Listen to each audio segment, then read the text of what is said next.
Welcome to PA Career Zone. I use this site a lot with students. We have CA Career Zone in California.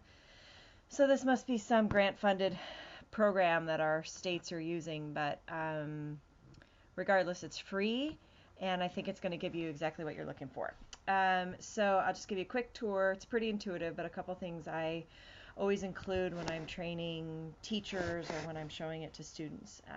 So the first place I'd recommend you direct your students who are unaware of what they want to do is this assess yourself piece.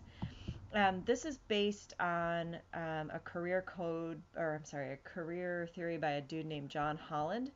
And his whole idea was that as we age and develop, our interests fall into 6 different interest areas.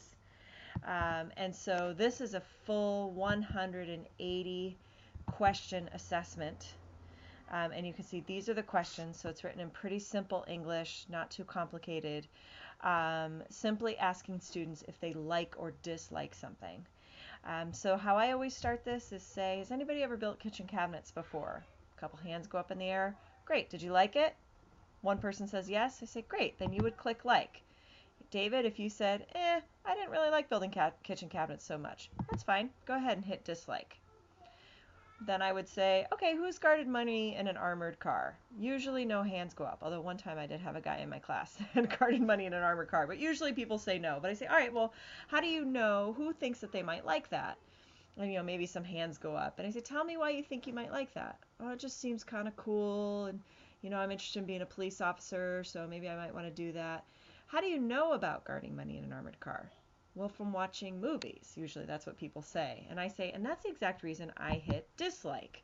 Because when I watch the movies, those are always the dudes that get blown up. So I don't want that kind of risk in my job, so I say dislike. So I just give them a couple of examples. The idea, though, is that if you select that you like guarding money in an armored car or that you like building kitchen cabinets, it doesn't mean that it's going to come back and tell you you must be a cabinet maker. So you just encourage students to go through and just genuinely answer these very short questions. The idea is to trust your gut, do it kind of in one sitting. If you could get the students in front of a computer where they've got some limited distraction, that's ideal. And really try to minimize the question marks as much as possible. The idea, again, to hit home with them is it's about interests. What do you like and what do you dislike? This has nothing to do with skill. So if one time you built some cabinets, but every time you open them, the dishes come crashing down to the floor, that is okay. If you had a fun time doing it, you hit like. So again, this is not about skill. It's only about interests. Okay, so let me get back and show you what will happen once the students complete it. Let me go back here. So again, I started that by going to the interest profiler. That's where the full profiler is. I don't know much about the skills profiler or the work importance profiler, but I would check those out as well. The quick assessment for the interest profiler, I don't recommend starting here, but John Holland's whole idea is that we fall into 3 of these 6 categories.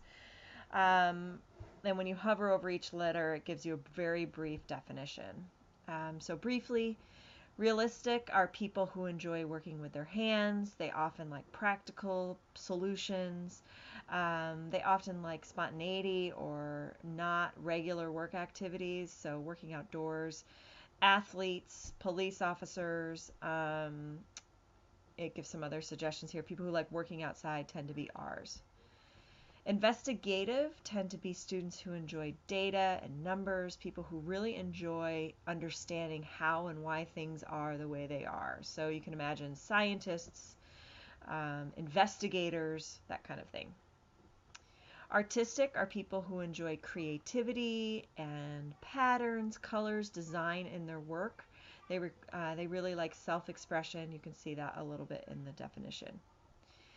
Social are people who really enjoy helping others, teachers. David, you and Maggie are both probably S's.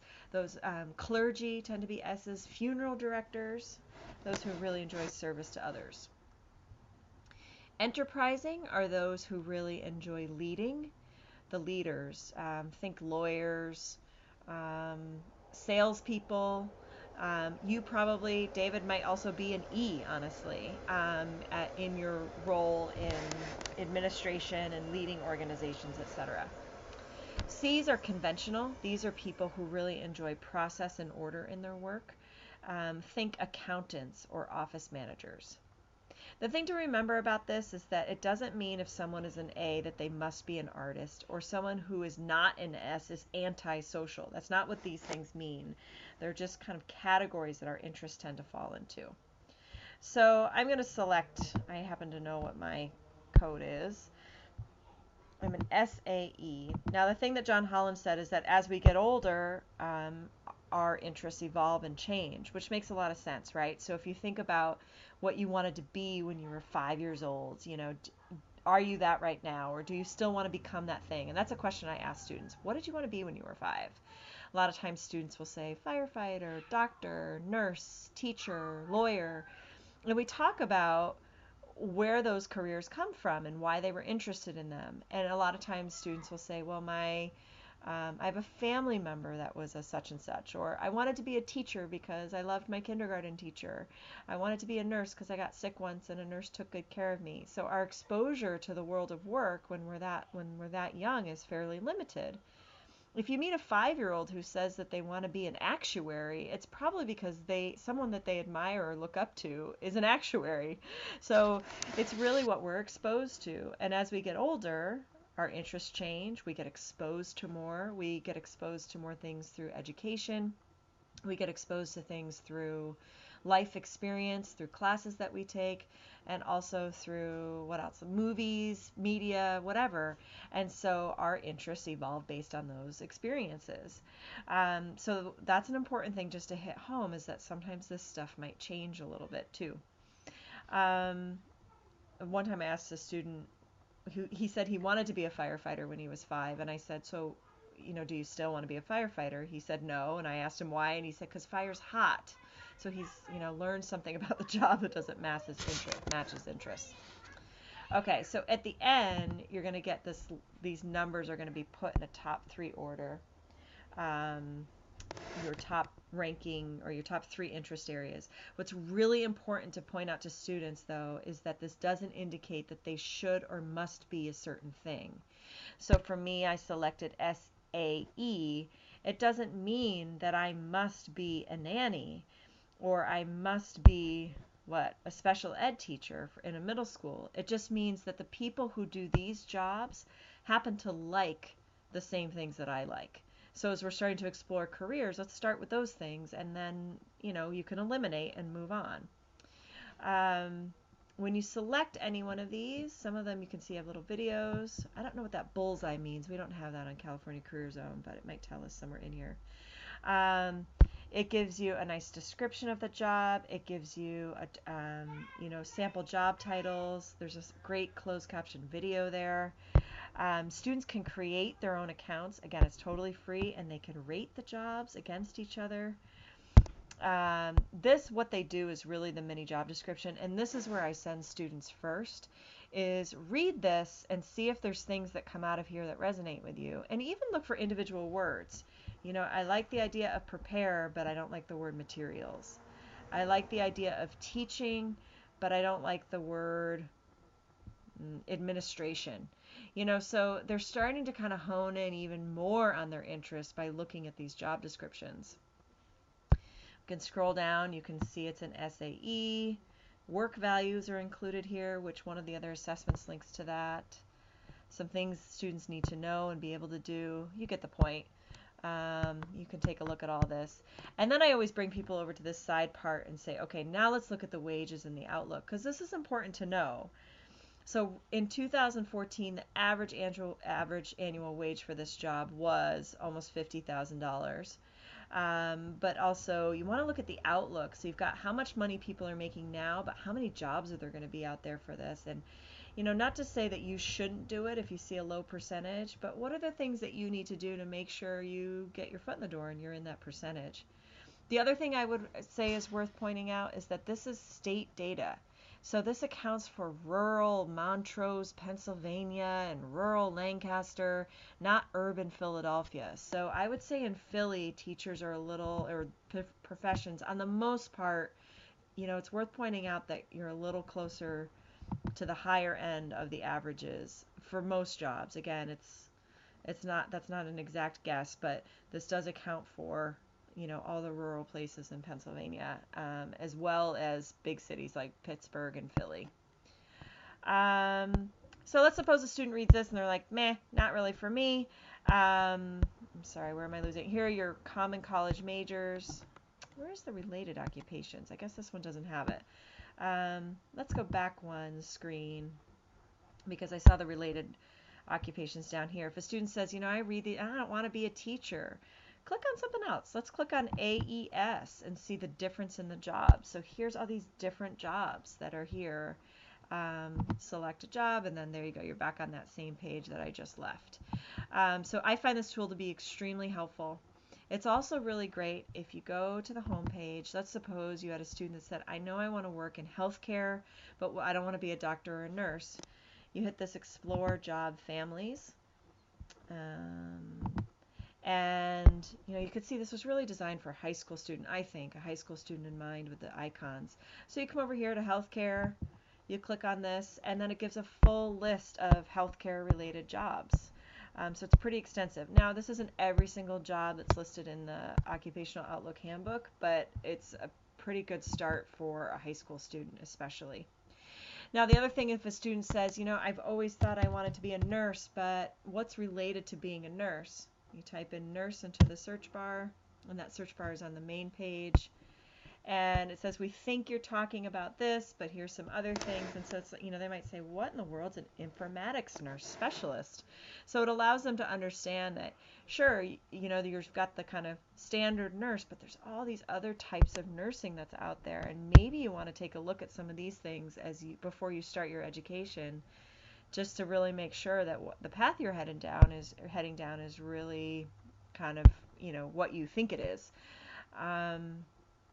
The last thing on this site that I have a ton of fun with students is this budgeting, the reality check. And so I usually do this in a big class, but you can have students do it individually as well or in small groups. But I say, all right, let's figure out how much money you'll need. And so this is a really good way to have them figure that out. So we'd go and we'd select Philly from the list, or another if they want to live in Pike, wherever that is. So I go around the classroom and I say, okay, student David, you go first. You decide our house, and you say, well, we're going to buy a place of our own. And the other kids in the room are like, no, we're going to stay with our parents. And no, David gets to choose.